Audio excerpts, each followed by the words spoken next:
Assalamualaikum warahmatullahi wabarakatuh.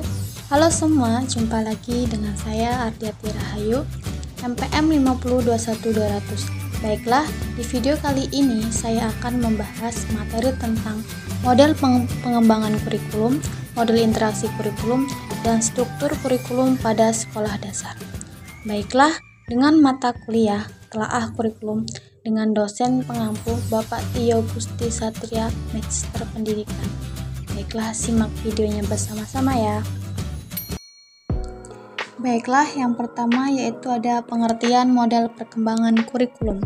Model perkembangan kurikulum adalah model yang digunakan untuk mengembangkan suatu kurikulum, di mana pengembangan kurikulum dibutuhkan untuk memperbaiki atau menyempurnakan kurikulum yang dibuat untuk dikembangkan sendiri baik dari pemerintah pusat, pemerintah daerah, ataupun sekolah. Tujuan pengembangan kurikulum yaitu menekankan isi materi yang disistematiskan dan logis dan implementasi pada kehidupan masyarakat. Tujuannya juga yaitu menekankan kebutuhan pada pembelajaran peserta didik, pengusahaan kompetensi suatu pekerjaan, kebutuhan masyarakat atau permasalahan sosial. Adapun model-model perkembangan kurikulum, yang pertama yaitu ada model Taylor. Model Taylor adalah model yang paling dikenal bagi perkembangan kurikulum dengan perhatian khusus pada fase perencanaan. Yang kedua yaitu ada model administratif, suatu pendekatan atau prosedur pengembangan kurikulum yang dilakukan oleh suatu tim atau prosedur pengembangan kurikulum. Yang ketiga yaitu ada model grassroots, adalah proses perkembangan kurikulum secara menyeluruh yang diawali dari keinginan yang muncul dari tingkatan bawah, yakni sekolah sebagai suatu pendidikan atau para guru. Yang keempat ada model perkembangan demonstrasi. Perkembangan kurikulum model demonstrasi direncanakan untuk mengantarkan perubahan kurikulum dalam skala kecil. Ada dua model demonstrasi yang direncanakan dalam proses pembelajaran di lembaga pendidikan, yakni kumpulan guru di organisasi. Yang kedua yaitu kekuatan dalam tingkatan kualitas belajar siswa. Yang kelima yaitu ada model Beckham. Pengembangan kurikulum dengan menggunakan model ini yaitu di bidang kurikulum memiliki 5 bagian pembuatan atau keputusan, atau bisa disebut juga dengan 5 tahapan. Yang keenam ada model Rogers.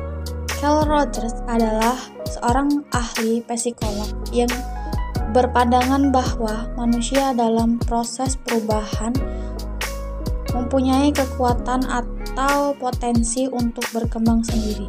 Berdasarkan pandangan tentang manusia, maka Rogers mengemukakan model pengembangan kurikulum adalah membangun individu secara fleksibel terhadap perubahan-perubahan dengan cara melatih dari dan berkomunikasi secara interpersonal.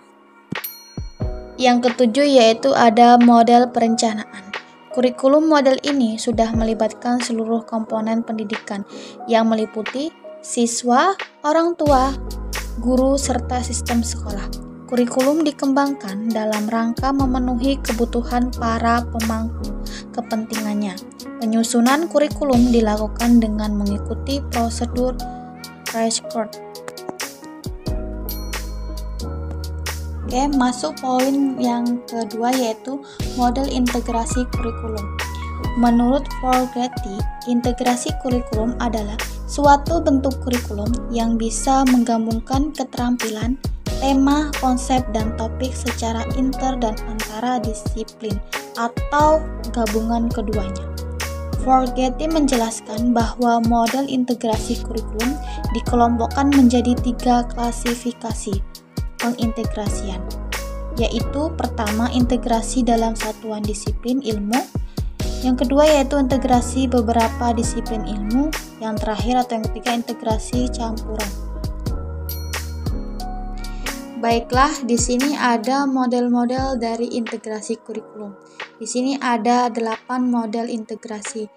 Di antaranya yaitu model fragmented, model connected, model nested, model secret, dan lainnya. Selanjutnya yaitu ada struktur kurikulum. Struktur kurikulum merupakan pola dan susunan. Selanjutnya yaitu ada struktur kurikulum. Apa sih yang dimaksud dengan struktur kurikulum? Struktur kurikulum adalah pola atau susunan mata pelajaran yang harus ditempuh oleh peserta didik dalam kegiatan pelayanan ke dalam muatan kurikulum pada setiap mata pelajaran dan dituangkan dalam kompetensi-kompetensi. Yang dimaksud dengan kompetensi yaitu terdiri atas standar kompetensi dan kompetensi dasar yang dikembangkan. Poin yang terakhir yaitu ada struktur kurikulum. Contoh struktur kurikulum di sekolah dasar yaitu kurikulum Merdeka. Terdiri atas 2 bagian yaitu pengembangan intrakurikuler. Kegiatan pembelajaran intrakurikuler atau pembelajaran reguler di setiap mata pelajaran mengacu pada pencapaian pembelajaran. Yang kedua yaitu ada proyek penguatan profil pelajaran Pancasila.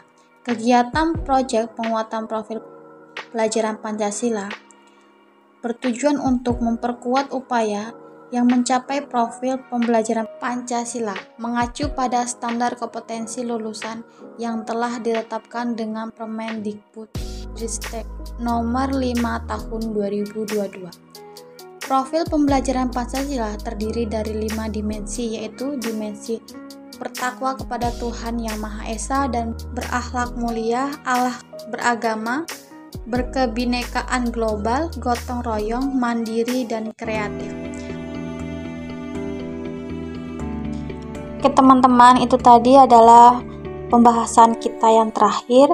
Sekian video dari saya, semoga bisa bermanfaat dan bisa diambil ilmunya.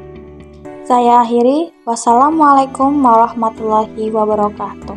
Jumpa lagi di video selanjutnya, dadah!